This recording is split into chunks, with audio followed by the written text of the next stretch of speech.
नमस्कार दोस्तों, अल्फाजा डायरी बडीएस में आपका स्वागत है। आज की कहानी का नाम है सुखमय जीवन, जो चंद्रधर शर्मा गुलेरी जी द्वारा लिखी गई है। तो चलिए सुनते हैं। परीक्षा देने के पीछे और उसके फल निकलने के पहले दिन किस बुरी तरह बीतते हैं, यह उन्हीं को मालूम है जिन्हें उन्हें गिनने का अनुभव हुआ है। सुबह उठते ही परीक्षा से आज तक कितने दिन गए, यह गिनते हैं और फिर कहावती 8 हफ्ते में कितने दिन घटते हैं, यह गिनते हैं। कभी कभी उन 8 हफ्तों पर कितने दिन चढ़ गए, यह भी गिनना पड़ता है। खाने बैठे हैं और डाकिये के पैर की आहट आई, कलेजा मुँह को आया। मोहल्ले में तार का चपरासी आया कि हाथ पैर कांपने लगे। ना जागते चैन ना सोते। सपने में भी यह दिखता है कि परीक्षक साहब एक 8 हफ्ते की लंबी छुरी लेकर छाती पर बैठे हुए हैं। मेरा भी बुरा हाल था। LLB का कल अब की और भी देर से निकलने को था। ना मालूम क्या हो गया था, या तो कोई परीक्षक मर गया था या उसको प्लेग हो गया था। उसके पर्चे किसी दूसरे के पास भेजे जाने को थे। बार बार यही सोचता था कि प्रश्न पत्रों की जांच किए पीछे सारे परीक्षकों और रजिस्ट्रारों को भले ही प्लेग हो जाए। अभी तो 2 हफ्ते माफ़ करें, नहीं तो परीक्षा के पहले ही उन सबको प्लेग क्यों ना हो गया। रात भर नींद नहीं आई थी, सिर घूम रहा था। अखबार पढ़ने बैठा कि देखता हूँ लीनो टाइप की मशीन ने 4-5 पंक्तियाँ उल्टी छाप दी हैं। बस अब नहीं सहा गया। सोचा कि घर से निकल चलो, बाहर ही कुछ जी बहलेगा। लोहे का घोड़ा उठाया कि चल दिए। 3-4 मील जाने पर शांति मिली। हरे हरे खेतों की हवा, कहीं पर चिड़ियों की चहचह और कहीं कुओं पर खेतों को सींचते हुए किसानों का सुरीला गाना, कहीं देवदार के पत्तों की सौंधी बास और कहीं उनमें हवा का सीसी करके बजना। सबने मेरे परीक्षा की भूत की सवारी को हटा लिया। बाइसिकल भी गजब की चीज़ है, ना दाना मांगे ना पानी, चलाए जाइए जहाँ तक पैरों में दम हो। सड़क में कोई था ही नहीं। कहीं कहीं किसानों के लड़के और गांव के कुत्ते पीछे लग जाते थे। मैंने बाइसिकल को और भी हवा कर दिया। सोचा था कि मेरे घर सितारपुर से 15 मील पर काला नगर है। वहाँ की मलाई की बर्फ़ अच्छी होती है और वहीं मेरे एक मित्र रहते हैं। वे कुछ सनकी हैं। कहते हैं कि जैसे पहले देख लेंगे उससे विवाह करेंगे। उनसे कोई विवाह की चर्चा करता है तो अपने सिद्धांत के मंडल का व्याख्यान देने लग जाते हैं। चलो उन्हीं से सिर खाली करें। ख्याल पर ख्याल बंधने लगा। उनके विवाह का इतिहास याद आया। उनके पिता कहते थे कि सेठ गणेश लाल की इकलौती बेटी से अब की छुट्टियों में तुम्हारा ब्याह कर देंगे। पड़ोसी कहते थे कि सेठ जी की लड़की कानी और मोटी है और 8 ही बरस की है। पिता कहते थे कि लोग जलकर ऐसी बातें उड़ाते हैं, और लड़की वैसी भी हो तो क्या, सेठ जी के कोई लड़का है नहीं, 20-30 हज़ार का गहना देंगे। मित्र महाशय मेरे साथ साथ डिबेटिंग क्लबों में बाल विवाह और माता पिता की ज़बरदस्ती पर इतने व्याख्यान झाड़ चुके थे कि अब हमारे लज्जा के साथियों में मुँह नहीं दिखाते थे, क्योंकि पिताजी के सामने चीं करने की हिम्मत नहीं थी। व्यक्तिगत विचार से साधारण विचार उठने लगे। हिंदू समाज ही इतना सड़ा हुआ है कि हमारे उच्च विचार चल नहीं सकते। अकेला चना भाड़ नहीं फोड़ सकता। हमारे सद्विचार एक तरह के पशु हैं, जिनकी बलि माता पिता की जिद और हठ की बेदी पर चढ़ाई जाती है। भारत का उद्धार तब तक नहीं हो सकता। फिश एकदम अर्श से फर्श पर गिर पड़े। बाइसिकल की फूंक निकल गई। कभी गाड़ी नाव पर, कभी नाव गाड़ी पर। पंप साथ नहीं थी और नीचे देखा तो जान पड़ा कि गांव के लड़कों ने सड़क पर ही कांटों की बाड़ लगाई है। उन्हें भी 2 गालियां दी, पर उससे तो पंचर सुधरा नहीं। कहाँ तो भारत का उद्धार हो रहा था और कहाँ अब कालानगर तक इस चरखे को खींच ले जाने की आपत्ति से कोई निस्तार नहीं दिखता। पास की मील के पत्थर पर देखा कि कालानगर यहाँ से 7 मील है। दूसरे पत्थर के आते आते मैं बेदम हो लिया था। धूप जेठ की और कंकरीली सड़क, जिसमें लदी हुई बैलगाड़ियों की मार से 6-6 इंच शक्कर की सी बारीक पिसी हुई सफ़ेद मिट्टी बिछी हुई। काले पेटेंट लेदर के जूतों पर 1-1 इंच सफ़ेद पॉलिश चढ़ गई। लाल मुँह को पहुँचते पहुँचते रूमाल भीग गया और मेरा सारा आकार सभ्य विद्वान का सा नहीं, वरन सड़क कूटने वाले मजदूर सा हो गया। सवारियों के हम लोग इतने गुलाम हो गए हैं कि 2-3 मील चलते ही छठी का दूध याद आने लगता है। बाबूजी, क्या बाइसिकल में पंचर हो गया? एक तो चश्मा, उस पर रेत की तह जमी हुई, उस पर ललाट से टपकते हुए पसीने की बूंदें, गर्मी की चिढ़ और काली रात सी लंबी सड़क। मैंने देखा ही नहीं था कि दोनों ओर क्या है। यह शब्द सुनते ही सिर उठाया तो देखा कि 16-17 वर्ष की कन्या सड़क के किनारे खड़ी है। हाँ, हवा निकल गई है और पंक्चर भी हो गया है। पंप मेरे पास है नहीं। कालानगर बहुत दूर तो है नहीं, अभी जा पहुंचता हूँ। अंत का वाक्य मैंने केवल ऐंठ दिखाने के लिए कहा था। मेरा जी जानता था कि 5 मील 500 मील कैसे दिख रहे थे। इस सूरत से तो आप कालानगर क्या, कलकत्ते पहुंच जाएंगे। ज़रा भीतर चलिए, कुछ पी लीजिए।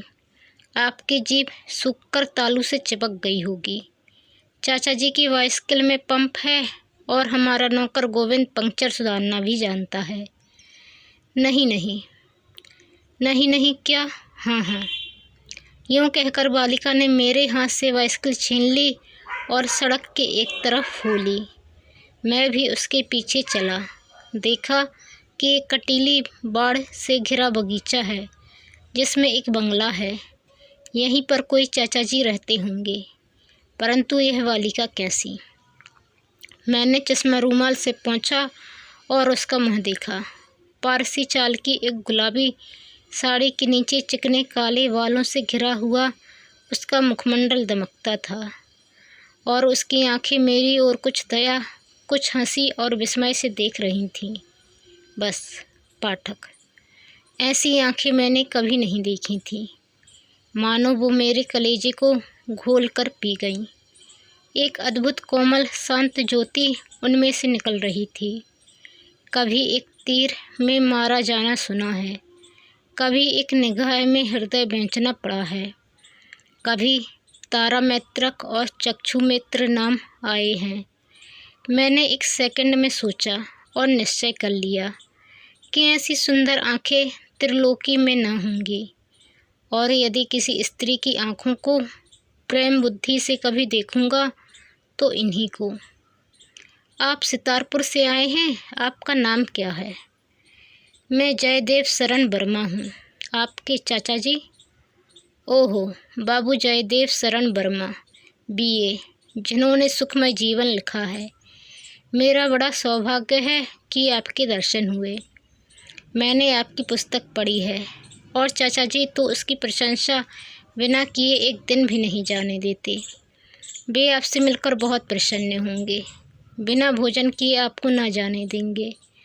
और आपके ग्रंथ को पढ़ने से हमारा परिवार सुख कितना बड़ा है, इस पर कम से कम 2 घंटे तक व्याख्यान देंगे। स्त्री के सामने उसकी नहर की बड़ाई कर दें और लेखक के सामने उसके ग्रंथ की। यह प्रिय बनने का अमोघ मंत्र है। जिस साल मैंने BA पास किया था, उस साल कुछ दिन लिखने की धुन उठी थी। लॉ कॉलेज के फर्स्ट ईयर में सेक्शन और कोर्ट की परवाह न करके एक सुखमय जीवन नामक पोथी लिख चुका था। समालोचकों ने आड़े हाथों लिया था और वर्ष भर में 17 प्रतियां बिकी थीं। आज मेरी कदर हुई कि कोई उसकी सराहना करने वाला तो मिला। इतने में हम लोग बरामदे में पहुँचे, जहाँ पर कंटोप पहने, पंजाबी ढंग की दाढ़ी रखे एक अधेड़ महाशय कुर्सी पर बैठे पुस्तक पढ़ रहे थे। बालिका बोली, चाचा जी, आज आपके बाबू जयदेव शरण वर्मा बीए को साथ लाई हूँ। इनकी बाइसिकल बेकाम हो गई है। अपने प्रिय ग्रंथकार से मिलाने के लिए कमला को धन्यवाद मत दीजिए उनके पंप भूल आने को। वृद्ध ने जल्दी ही चश्मा उतारा और दोनों हाथ बढ़ाकर मुझसे मिलने के लिए पैर बढ़ाए। कमला, जरा अपनी माता को बुला ला। आइए बाबू साहब, आइए। मुझे आपसे मिलने की बड़ी उत्कंठा थी। मैं गुलाब राय वर्मा हूँ। पहले कमसेरियट में हेड क्लर्क था। अब पेंशन लेकर इस एकाक स्थान में रहता हूँ। 2 गौ रखता हूँ और कमला और उसके भाई प्रबोध को पढ़ाता हूँ। मैं ब्रह्म समाजी हूँ। मेरे यहाँ पर्दा नहीं है। कमला ने हिंदी मिडिल पास कर लिया है। हमारा समय शास्त्रों के पढ़ने में बीतता है। मेरी धर्मपत्नी भोजन बनाती और कपड़े सी लेती है। मैं उपनिषद और योग वासिष्ठ का तजुर्मा पढ़ा करता हूँ। स्कूल में लड़के बिगड़ जाते हैं। प्रबोध को इसलिए घर पर पढ़ाता हूँ। इतना परिचय दे चुकने पर वृद्ध ने सांस लिया। मुझे इतना ज्ञान हुआ कि कमला के पिता मेरी जाति के ही हैं। जो कुछ उन्होंने कहा था उसकी ओर मेरे कान नहीं थे। मेरे कान उधर थे जिधर से माता को लेकर कमला आ रही थी। आपका ग्रंथ बड़ा ही अपूर्व है। दाम्पत्य सुख चाहने वालों के लिए लाख रुपए से भी अनमोल है। धन्य है आपको। स्त्री को कैसे प्रसन्न रखना, घर में कलह कैसे नहीं होने देना, बाल बच्चों को क्यों कर सच्चरित्र बनाना, इन सब बातों में आपके उपदेश पर चलने वाला पृथ्वी पर ही सर्व सुख भोग सकता है। पहले कमला की माँ और मेरी कभी कभी खटपट हो जाया करती थी। उसके ख्याल अभी पुराने ढंग के हैं, पर जब से मैं रोज़ भोजन पीछे उसे आध घंटे तक आपकी पुस्तक का पाठ सुनाने लगा हूँ, तब से हमारा जीवन हिंडोले की तरह झूलते झूलते बीतता है। मुझे कमला की माँ पर दया आई, जिसको वह कूड़ा करकट रोज़ सुनना पड़ता होगा। मैंने सोचा कि हिंदी के पत्र संपादकों में यह बूढ़ा क्यों न हुआ। यदि होता तो आज मेरी तूती बोलने लगती। आपको गृहस्थ जीवन का कितना अनुभव है, आप सब कुछ जानते हैं। भला इतना ज्ञान कभी पुस्तकों में मिलता है। कमला की माँ कहा करती थी कि आप केवल किताबों के कीड़े हैं, सुनी सुनाई बातें लिख रहे हैं। मैं बार बार यह कहता था कि इस पुस्तक के लिखने वाले को परिवार का खूब अनुभव है। धन्य है आपकी सहधर्मिणी। आपका और उसका जीवन कितना सुख से बीतता होगा। और जिन बालकों के आप पिता हैं, वे कैसे बड़भागी हैं कि सदा आपकी शिक्षा में रहते हैं। आप जैसे पिता का उदाहरण देखते हैं। कहावत है कि वैश्य अपनी अवस्था कम दिखाना चाहती है और साधु अपनी अवस्था अधिक दिखाना चाहता है। भला ग्रंथकार का पद इन दोनों में किसके समान है। मेरे मन में आई कि कह दूं कि अभी मेरा 25वां वर्ष चल रहा है। कहाँ का अनुभव और कहाँ का परिवार। फिर सोचा कि ऐसा कहने से ही मैं वृद्ध महाशय की निगाहों से उतर जाऊंगा और कमला की माँ सच्ची हो जाएगी कि बिना अनुभव के छोकरे ने गृहस्थ के कर्तव्य धर्मों पर पुस्तक लिख मारी है। यह सोचकर मैं मुस्कुरा दिया और ऐसी तरह मुँह बनाने लगा कि वृद्ध समझा कि अवश्य मैं संसार समुद्र में गोते मारकर नहाया हुआ हूँ। वृद्ध ने उस दिन मुझे जाने नहीं दिया। कमला की माता ने प्रीति के साथ भोजन कराया और कमला ने पान ला कर दिया। ना मुझे अब काला नगर की मलाई की बर्फ़ याद रही न सन की मित्र की। चाचा की बातों में भी सैकड़े 70 तो मेरी पुस्तक और उनके रामबाण लाभों की प्रशंसा थी, जिसको सुनते सुनते मेरे कान दुख गए। फी सैकड़ों 25 वह मेरी प्रशंसा और मेरे पति जीवन और पितृजीवन की महिमा गा रहे थे। काम की बात 20वां हिस्सा थी, जिससे मालूम पड़ा कि अभी कमला का विवाह नहीं हुआ। उसे अपनी फूलों की क्यारी को संभालने का बड़ा प्रेम है। सखी के नाम से महिला मनोहर मासिक पत्र में लेख भी दिया करती है। सायंकाल को मैं बगीचे में टहलने निकला। देखता क्या हूँ, एक कोने में केले के झाड़ों के नीचे मोतिये और रजनीगंधा की क्यारियाँ हैं और कमला उनमें पानी दे रही है। मैंने सोचा कि यही समय है, आज मरना है या जीना है।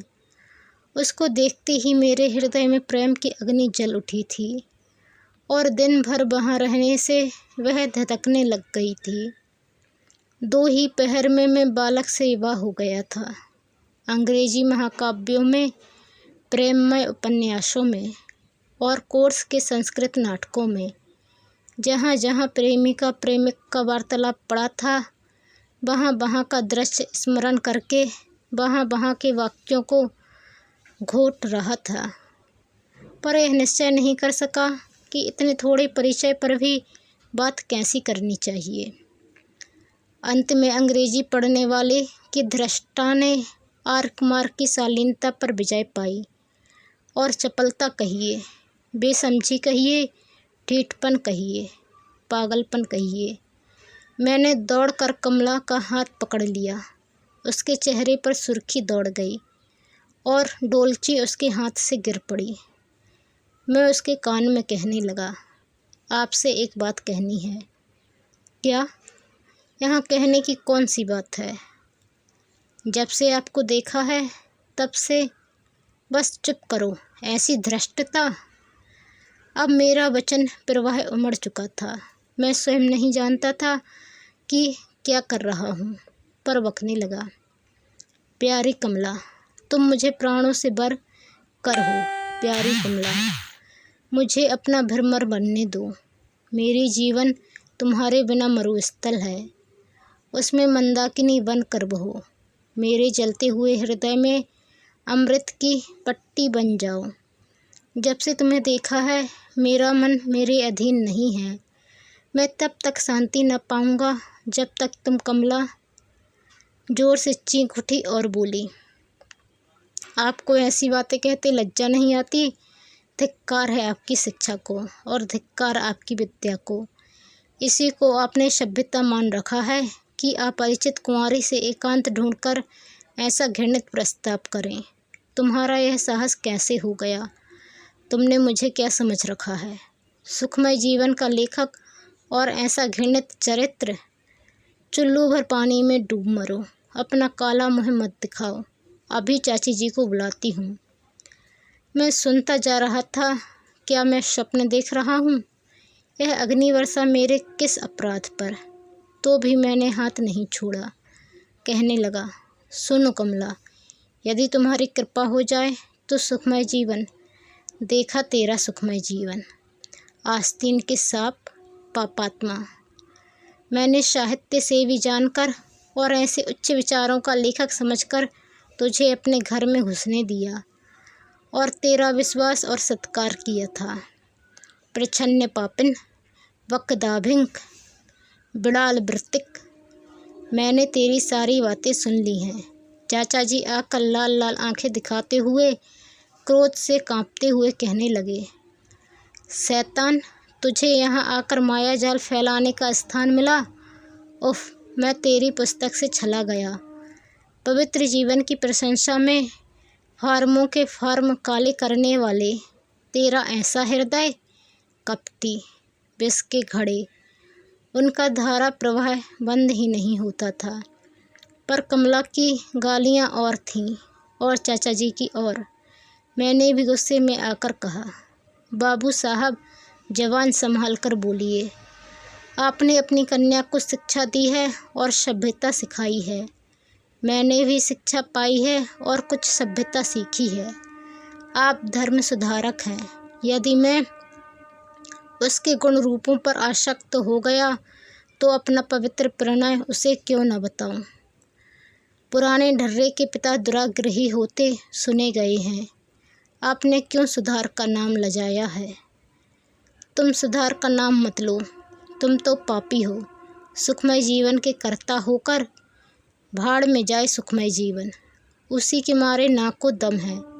सुखमय जीवन के कर्ता ने क्या यह शपथ खा ली है कि जन्म भर कुंवारा ही रहे। क्या उसे प्रेम भाव नहीं हो सकता? क्या उसमें हृदय नहीं होता है? जन्म भर कुंवारा है काहे की?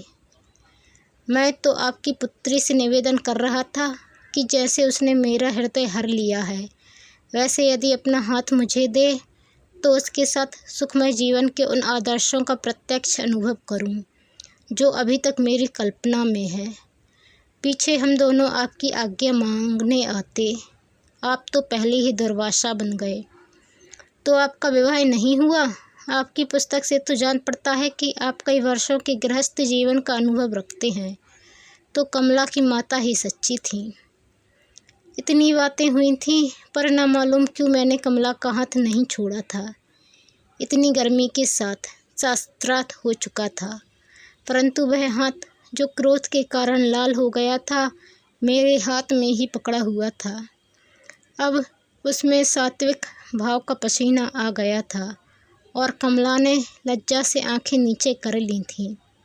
विवाह के पीछे कमला कहा करती है कि ना मालूम विधाता की किस कला से उस समय मैंने तुम्हें झटक कर अपना हाथ नहीं खींच लिया। मैंने कमला के दोनों हाथ खींचकर अपने हाथों के संपुट में ले लिए और उसने उन्हें हटाया नहीं, और इस तरह चारों हाथ जोड़कर वृद्ध से कहा, चाचा जी, उस निकम्मी पोथी का नाम मत लीजिए। बेशक कमला की माँ सच्ची हैं। पुरुषों की अपेक्षा स्त्रियां अधिक पहचान सकती हैं कि कौन अनुभव की बातें कह रहा है और कौन हाँक रहा है। आपकी आज्ञा हो तो कमला और मैं दोनों सच्चे सुखमय जीवन का आरंभ करें। 10 वर्ष पीछे मैं जो पोथी लिखूंगा उसमें किताबी बातें ना होंगी, केवल अनुभव की बातें होंगी। वृद्ध ने जेब से रूमाल निकालकर चश्मा पोंछा और अपनी आंखें पोंछी। कमला आँखों पर कमला की माता की विजय होने के क्षोभ के आंसू थे, या घर बैठी पुत्री को योग पात्र मिलने के हर्ष के आंसू, राम जाने।